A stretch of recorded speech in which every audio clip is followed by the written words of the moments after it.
જય માતાજી બધાને। જો આજે આપણે બનાવ્યું છે ટમેટાનું શાક। તમે આગળ વિડીયો મારો જોજો અને આ રીતનું બનાવજો, બહુ સરસ બને છે। અને જો તમે જોઈ શકો છો કેવું સરસ બનાવ્યું છે। આપણે કાંઈ રસાવાળું નથી બનાવ્યું, કોરું શાક ટમેટાનું બનાવ્યું છે।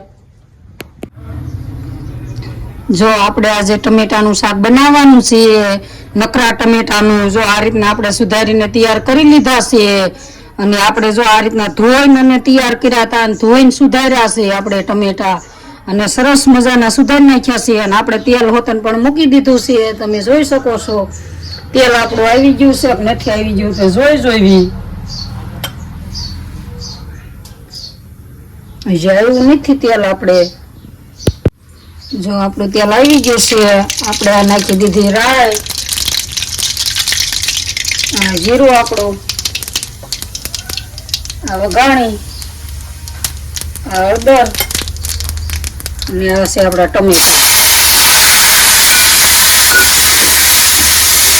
આ રીતના મિક્સ કરી વાળવાના ટમેટા। તમે હળદર તેલમાં નાખો ને એટલે બહુ સરસ આમ વઘાર થાય એ રીતનો સ્વાદિષ્ટ આમ વાત એ રીતે સુગંધ આવે આપણે। જો આ રીતના મિક્સ કરી વાળવાના। મિક્સી કર્યા બાદ આપણે નાખી દઈએ એમાં સ્વાદ પ્રમાણે મીઠું, હળદર ને એવું આપણે નાખી દીધું। હવે એને ચડવા દેવાના છે ટમેટાને।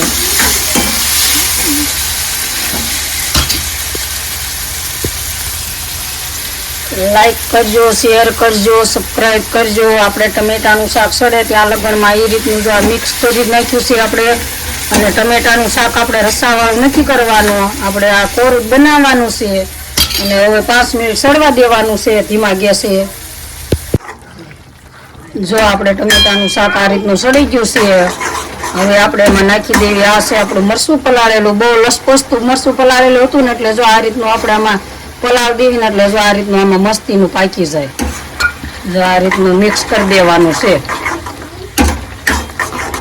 ટમેટાનું શાક તો જલ્દી બની જાય અને સરસ બને। આ રીતનું બનાવવાનું તમારે। અને મરચું જો આ રીતનું આમ નાખો ને એટલે સરસ મિક્સ થઈ જાય। ઓલું છે તો લસપસતું ખાંડેલું હોય ને લસણમાં એટલે અલગ અલગ રહે, પણ જો આ રીતનું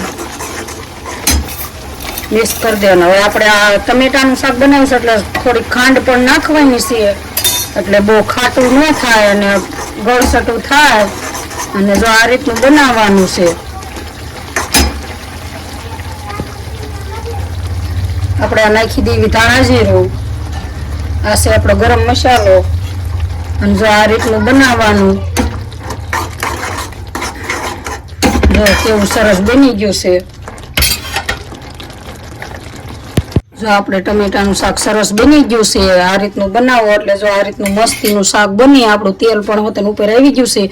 હવે આપણે એમાં નાખી દેવી કોથમરી, આ છે આપણે કોથમરી।